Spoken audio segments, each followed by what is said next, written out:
This is the Aftermarket Radio Network. Hey everybody, it's Carm Capriato again at Apex 2024. Honored to be in the studio with Eric Sills, Chairman, CEO, Standard Motor Products. It's great to be here. It's great to be able to talk to your audience. And as I just said, hopefully I don't say anything stupid. Well, no, you're going to do great, Eric. I met Eric, I believe, in a meeting. He didn't even know who the hell I was at Long Island City years ago. We went down with our company. We got the tour of Long Island City. I still have the impressions of the people working on new products. I have the impressions of all the testing benches that you guys create to bring the integrity of the product. You put them through all these drills. I had no idea. And I keep thinking, Eric, what if everyone in our industry who buys your product, puts it on a vehicle, satisfy the customer, safe and reliable transportation, knew what went into building some of the products? We bring customers through there a lot, and their eyes are always open the same way you just described, in that, you don't realize what all goes into it, especially as products get that much more complex, and it's no longer just about the complexity of the part, but how it interfaces with other components within a system, or if it's CAN bus, how it has to communicate digitally. And so a lot does go into it. When we have customers come through, A, they all say, I had no idea. But B, I think it gives them some pause as to who they're willing to buy parts from, because they know that if you're going directly to China or having some other mechanism to get your product that doesn't come from a sophisticated company, now they start saying, how do I know that's going to work? I don't want to test this part on my customer. More than 16% of light-duty vehicles on the road are EV and hybrid. Is your shop ready to safely and properly service them? Get your shop trained and equipped to service hybrid and EV vehicles with NAPA Autotech's innovative EV-ready Level 1 high-voltage awareness and maintenance training. Unbelievable company, 105 years, Standard, Blue Streak. I mean, Blue Streak was just a brilliant marketing brand, but the quality. Blue boxes, oh my God. Remember those uni points from years ago? Yeah, with the Lubrawick, if you remember Lubrawick. That was it. Four Seasons, High Grade, Hayden, GP Parts, Sorensen, Eklund. Are you kidding me? It's a walk down memory lane of all the companies we've bought over the last few decades. And at 105 years old, you joined the company. How long have you been there? Full-time since 91, but I do like to joke that, it's a family company. As you described, it was founded by my great-grandfather, 1919. So it's been a part of me. I'm fourth generation. So it's been a part of me my entire life. I worked there all through high school and through college. And so full-time, 91. So.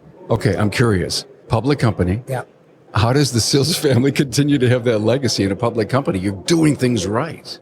Well, you've never had to bring in an outsider. Well, hopefully none of the investors. No, we haven't.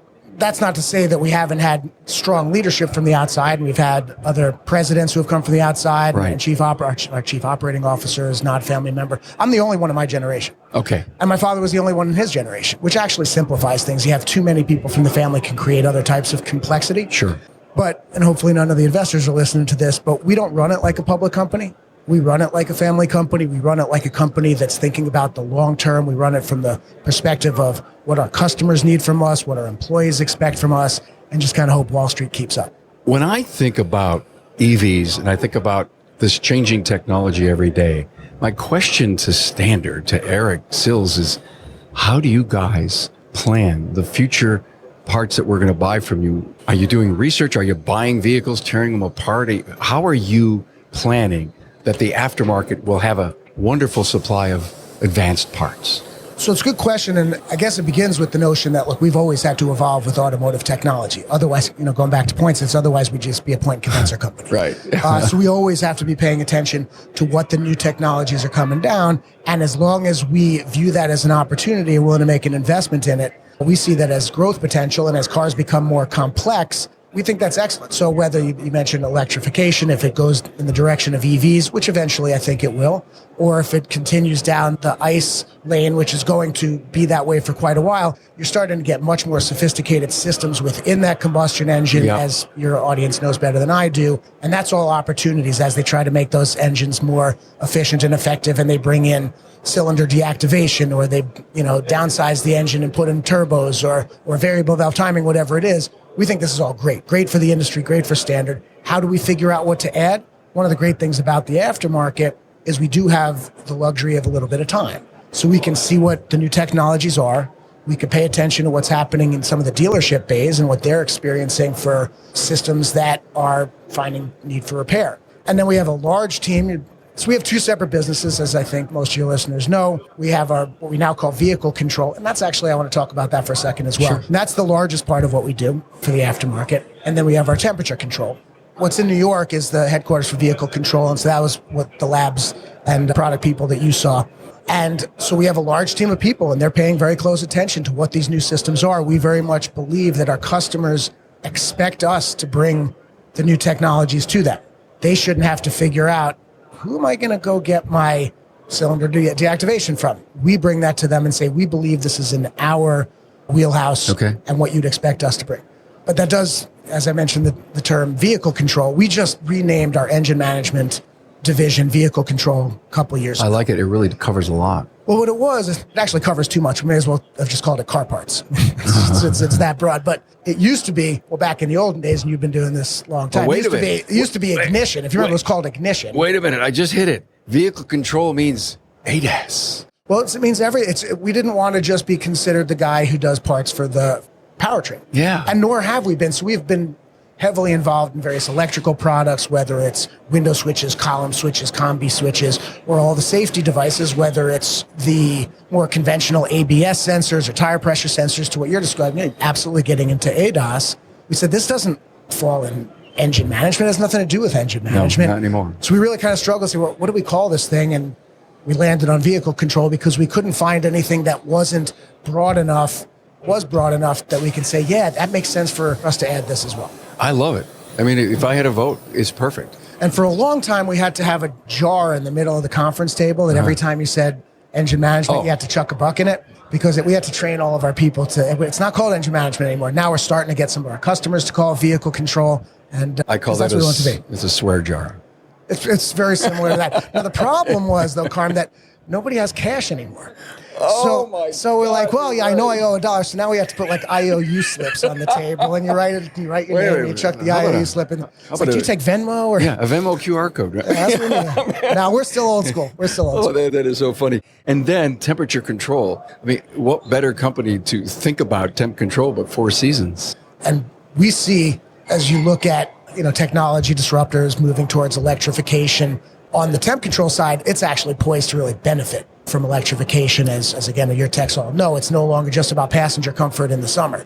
Now it's about battery temperature management, transmission thermal management, inverters, and so on. And so not only are you now operating all year long, but it's more strain on the systems. It's moved from belt-driven compressors to electric compressors. So it's electric water pumps. And so we're not scared of technology change. We see it as an advantage for us because there aren't that many companies who have the capability to evolve with the technology. But we're there. The foundation is so strong.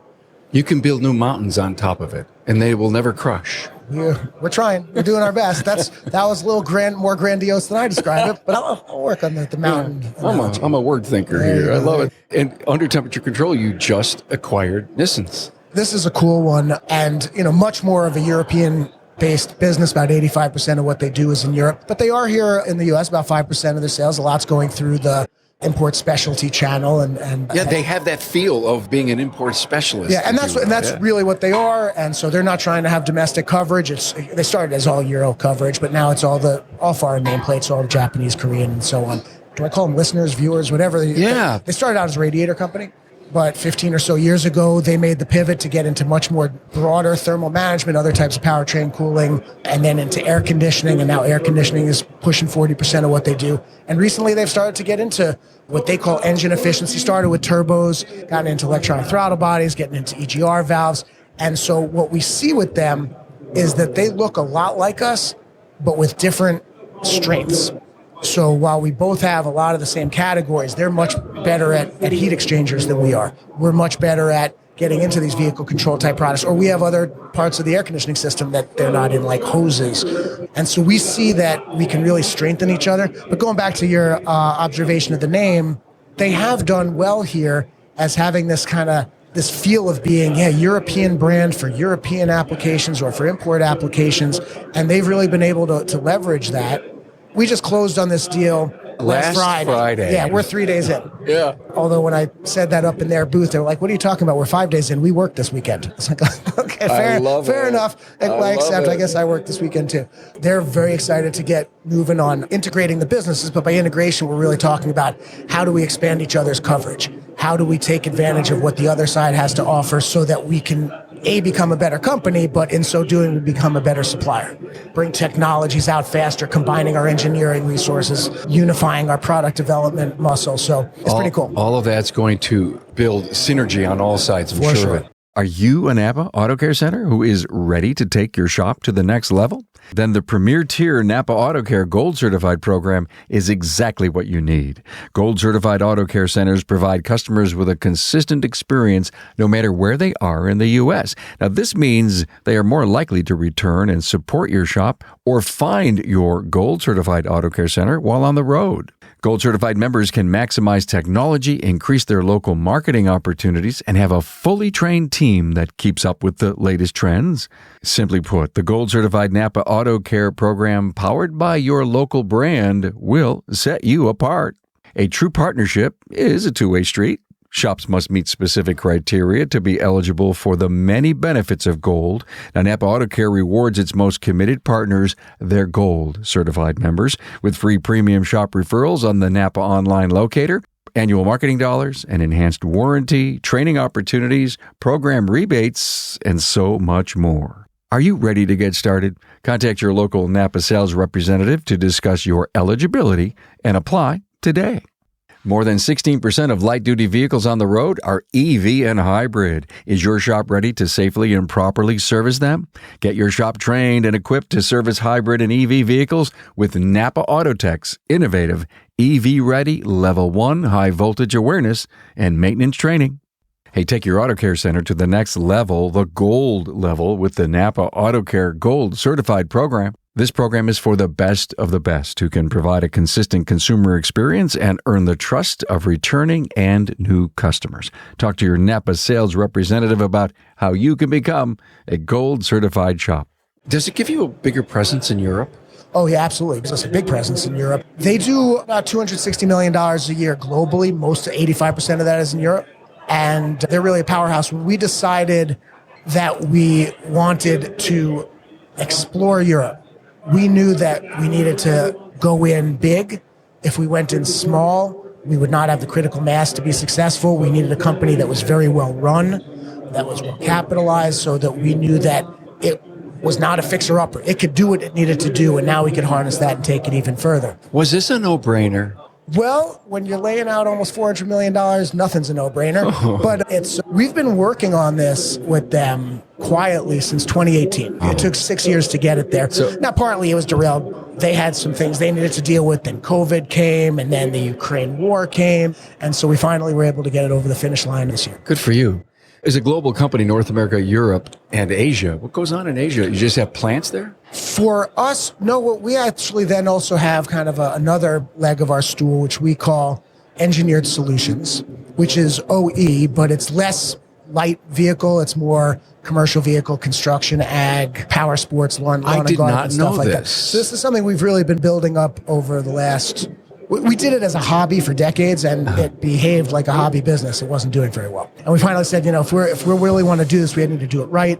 We acquired a few companies that were well suited to it. We carved it out as its own operating segment. Less so more so for the customers in that space, so that they could see that it was not a hobby. They could see this has critical mass. This is a real company with real resources, with a broad portfolio. So some of what we have in Asia is selling into kind of the global manufacturers, whether it's in Asia or whether they're selling into Europe or selling to the big farm and ag guys that you see here in the U.S. Training. My audience, it's all about education. That's what I really want to talk about rather than the word training. I think training is like a football camp. They're training, and what we need to do is to get smarter and be a perpetual student, and all that is, in my opinion, under the banner of education. Ryan Koyman, great friend of the podcast, really good guy. I always loved Ryan's story. He started out in the Bays and he worked his way up. It is the perfect career path story for Ryan. Sure. You guys invented, I think, supplier training back in the damn 80s, I think. Well, it's always been a big part of what we do.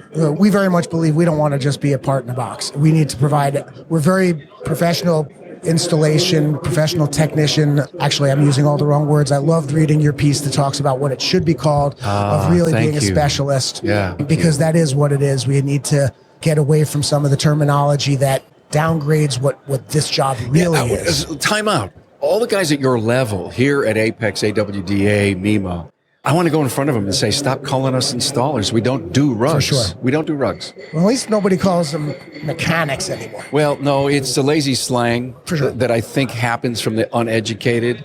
But going back to the education piece, we think it's so important, really, for two main reasons. One is nothing's more important than having these shops be able to work on new technologies, because if they're not capable, they're going to send the job up the road. We provide that training and education for selfish reasons. We need these folks to be able to work on complex drivability issues, diagnostics. Now you get into the new technologies that tend to start out somewhat intimidating, and our industry always learns it, always gets it right. But that requires the type of participation from both our side, where we're providing the education, and for those students who really soak it up. So we've always felt that it's really important. But then the other reason is we do believe that people do tend to buy their parts from those who taught them how to use them. We'll be there. We're not putting on training solely by ourselves. We're partnering with our channel partners. They'll fill the room. We'll bring in the Ryans of the world. And we get great reception. We train, last count, about 60,000 students a year. Really? And, through COVID, a lot of it went to virtual. Now it's come back to being in the classroom, because that's how these folks want to learn. They want to touch the parts. They want to be with their colleagues. I don't even know how many training modules we have. It's in the hundreds. And we think it couldn't be anything more important. I was seeing recently that 9 out of 10 ADAS jobs are getting sent down the road. That's awful for our industry. We need to get the techs capable of doing this. There's a lot of bad stories going on about this. I was in a meeting the other day. Guy got up, pretty well-known person, said, I had my windshield changed, and they didn't calibrate me, so I had to go to another place. This is a person in the know. If I mentioned his name, everybody's going to say, how do you let that happen, right? They didn't do it. So my point was, in telling the story, and I think the second time here at Apex, is that the shops that have invested in ADAS equipment and the training, they're going around to their local marketplace saying, listen, I do this stuff. Here's the reason. You need to look for all of this stuff if it happens. Going to the collision shops who aren't doing it. They also need to go to the glass shops and say, you cannot not do this. You cannot think you did a complete job without, give them a coupon, give them my number to say, listen, you've got to go over here and get this thing calibrated. Right. You got a camera pointing 3 degrees in the wrong direction, you got a problem. So there's this really cool discussion that has gone on here in the last day and a half when I said to somebody, it's got to get recalibrated. And they said, no, Carm, it's not it's calibrated. Let's stop talking about that and just use the word get it calibrated. Calibrated back to OE specs. We tell, it's in my paper that you read, why are we telling people we got to do an ADAS thing on your car? They don't know what that means. They just don't. We just got to calibrate your car back to OE specs because we've changed the glass. The camera may be off and down the road. Oh, it's Scott Brown. I don't know if you know Scott Brown. We were talking to Scott Brown the other day about the whole camera thing on the windshield. And he says, Carm, some of the cameras today are starting to learn how to sense pedestrians. And he goes, you got to put it right. Because if that car ever gets the right software to start doing things to help with braking and stuff like that, we can't ignore it. No, for sure. We take this stuff like it was the old days. No big deal. Yeah, right. Let me listen to the engine. I'll figure out how to dial it in. Can't do that anymore. But that's good. What it's going to do, and it's going to separate the good shops from the bad shops. It's going to separate the good manufacturers from the bad manufacturers. And that's just kind of natural selection, and that's fine. I think that's healthy. And the good shops who are willing to make those investments. And not that everybody has to get into ADAS. It's perfectly fine if somebody wants to be more of a, brake guy. Great. Plenty of space for that as well. Absolutely. Consolidation. I mean, you just made a major move to consolidate the industry. What do you see at the service level? You guys paying attention to that? To a degree, and obviously there is some rolling up of shops. I think consolidation is natural in any mature industry. It's just what happens. I do see some benefits to consolidation at the service dealer level because of some of the things we're talking about, the need to make investments, the cost of operating a shop, the amount of tools you need to have. And if you're part of something larger, you may have better capability to do that. But we're different. We're happy working with the big national chains. We're very happy working with the individual shop owners. And we're kind of agnostic. But it's happening. It's happening at all levels of distribution. I so admired Standard Motor Products for all the years, sold your product forever, had great relationships with all of your salespeople, loved the training commitment, love your technician bulletins that I think you're putting out. Somehow I get a chance to see a few here and there and to see what you're doing to help elevate the industry. To have you come in my studio here at Apex is truly an honor. I appreciate it. The Sills family is to be commended for all that you've done. I appreciate it. We're all in this industry. I can't think of doing anything else in my life. This is the coolest industry. I know I'm preaching to the choir. We keep America operating. That's why we were considered an essential industry when the whole country was locked down. This is how America works. Yeah. Right? You need your car, and we're the ones who care for the car. In fact, I love that phrase that it became the auto care industry. That wasn't called that for the longest time. It was called the aftermarket, and that's not the right thing to call it. It's the auto care industry. We're taking care of the vehicles. Yeah. I got one final crazy question because so many of my listeners are family businesses. Yeah, for sure. Your family. Give us a great family business story. Oh, boy. Dad, do I have to come into work with you today? He and I are partners. He still comes in. He turns 85 in a few weeks. God bless him. He still comes in 3 days a week. He might not come in as early as he used to, but he likes to stay involved in that which is important to him, which is customers and employees. So he continues to be my wise sage, friend of mine, great partner of mine, and he's my dad. So it's great growing up in a family business.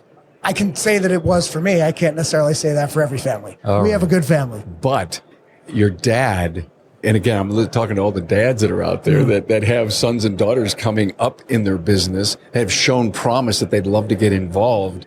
Do you have any additional generations that you're looking at or talking to? Or again, give me some mentoring or coaching advice for this succession thing. Well, I don't have to give you. I'm sitting here with you and your daughter, so you got to figure it out. I'm still working on it. I have 2 adult sons, neither of which are currently in the business. But hey, life is long. You never know. Smart man. Thank you so much, Eric. Thank you. I've really enjoyed this. Eric Sills, Chairman, CEO, Standard Motor Products. Thank you, everybody. Thanks for being on board to listen and learn from the premier automotive aftermarket podcast. Until next time.